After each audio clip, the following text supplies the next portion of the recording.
There's a saying that savings gives you the permission to live life on your own terms.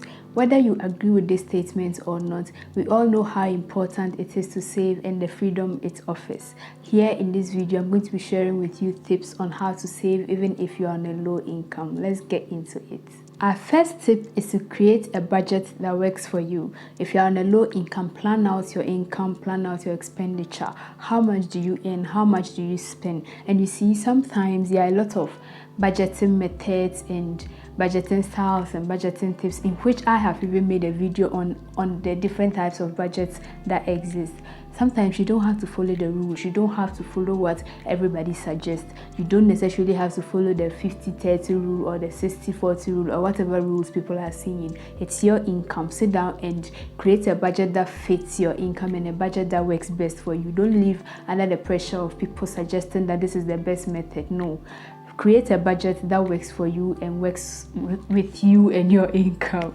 Our second tip is to cut off unnecessary expenses to be able to build or to be able to increase your savings. You see, if you're on a low income, it's not everything that you are supposed to want to own or want to have. So look at the things you buy, and that's why I'm always talking about tracking your expenses. If you are able to track your expenses, you will know where your money has been going into. And now you look at it, the things that are very important, you buy them. Things that are not very important, then you cut them off, or if possible, you have to even change where you shop. You have to change where you buy things so that if you can get cheaper options to buy them and save extra money. The third tip is to settle your debt. You see, you cannot save money whilst you are owing other people. It just doesn't really make economic sense that much.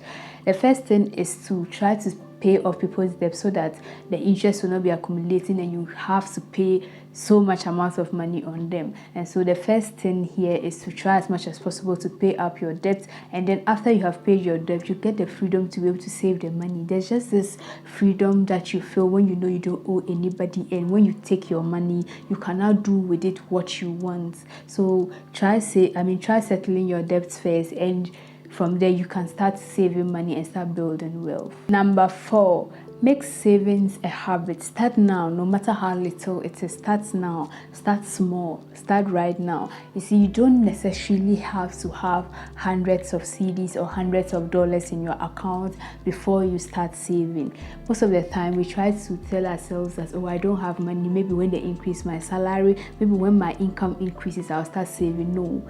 Start if it's $1 a month, $1 a week, $1 a day. Start if it's $5, start if it's 10 cedis. Just start with any amount of money you have. When you're able to build that habit of saving, then you can easily keep improving and keep putting higher amounts of money into your savings account. But if you're waiting to get money before you start saving, well, you might never actually have that money because you keep spending all the money. So start now, start small. Just start with any amount of money you have. If it's $1 a day, $1 a month, keep saving. It's a habit you are building, and it will help you later in future.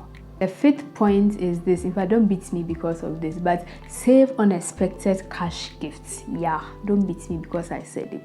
If someone gives you cash, it wasn't part of your budget. You were not necessarily really expecting it. So can you just, as much as possible, put it into your savings account? Okay, maybe 50% of that money, or even 20% or 10% of that money. For any money you were not expecting that has been given to you as a gift, try and save a portion of that money or put that portion into your savings account, and you'll be accumulating wealth over time.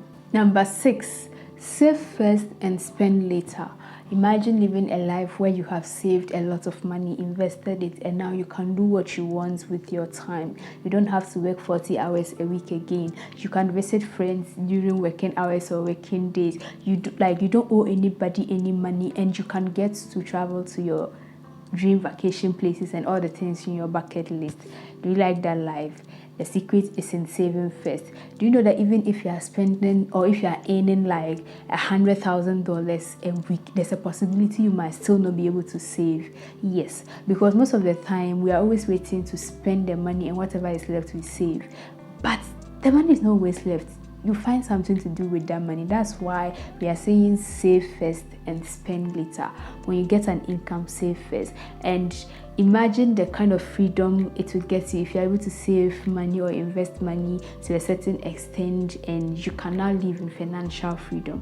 Imagine that life, and always ensure that you save first, knowing that you will spend the money later. If you enjoyed this video, I made a video here on how you can achieve your financial goals in 2023, and I have a video here on how you can save more money every month. Do check them out, and I'll see you in the next videos. Bye bye.